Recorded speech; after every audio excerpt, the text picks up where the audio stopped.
News. IFM News. Lokal. Oy, magandang morning muna kay Jessa. Jessa, agdingeg ka. Gumatang kantokin Idol John. Idol John, go ahead. Impasingked ni Attorney Charito Malicada, Tourism Officer, iti siyudad Dilawag at kitain at siyudad iti posibilidad na dagiti water lily ken kawayan ket posible apagtauda na titela. Dahito iti nakunana, kalpasan anak kumustay ken mga sitwasyon da, kadagito'y agundaway. Imbatad na nasaya at da, nang nangro na dagiti bamboo weavers iti barangay Balatong, tada iti mismo at training center da. Inayin na nga damit ti panangasistir kagakwada, iti biyang ti TESDA para iti pan nakaited, kadagiti ramit nga osarenda, idinto asidadaan pa iti lokal na gobyerno, amang ted kadagiti dadumapay apagkasapulan da. Paset ti pan nakadevelop, tinasaong industriya ket iti panakita, dagiti dadum mga inobasyon, ket may sa ditoyen na posible ang makapataod da iti tela. When the bamboo weavers tayo akit at dati alam nasaya at kanya da because at dati na ipatakder na kay training center da is barangay Balatong.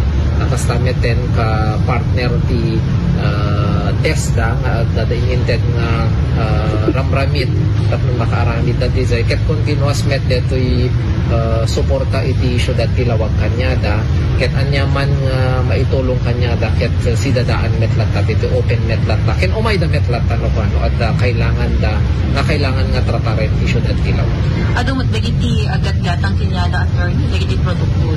When hanta yung maala dizay tano kasano ka ado although at dada talaga ta agyamyaman data oray basit lang ti mapaspas ta ket dakkel atulong daytoy para iti pamilya da parte pa dito iti plano tayo apo no kasano tayo met i-market to pa iti gizay nga produkto da saan laeng nga ti suka wenno basi iti barangay Baksil pakairamanan to datay water lily products tayo dito takit kitain mi ngamin baka possible ngamin nga mabalin nga mga ramid tayo iti tela babaeng iti water lily ken iti kawayan it takes a long process apo iso nga kitkitan belang din nga posibilidad da ison to iti may isang nga banang nga pagsasaritaan kadigiti masekna when the Iya paset, iya panagsarita ni Attorney Charito Malicada, Tourism Officer, iti siyudad Tilawag.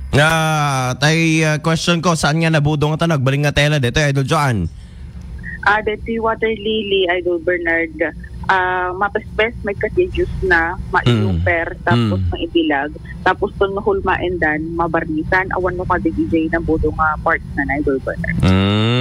Anak naganan bugwan dati napudot nga danom kas jay dap na awan DJ may uperti manong aldaw adan sa deti pandano potap no may kad nga nalaing day juice na Santa maibilag. Okay. Alright.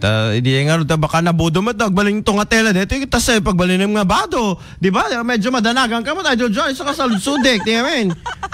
One idol ba yung narigatin? Kasi ano nga rin digiti. Nabudi lang nga rin. Tapos nabudo pa iti ibado. Sa una iti kakatelnan. One idol ba yun? Go ahead, Idol John. Lawag iti siyudad Tilawag, Tadwari 99.5 Bas Tilawag, Idol John 15 Tatangker.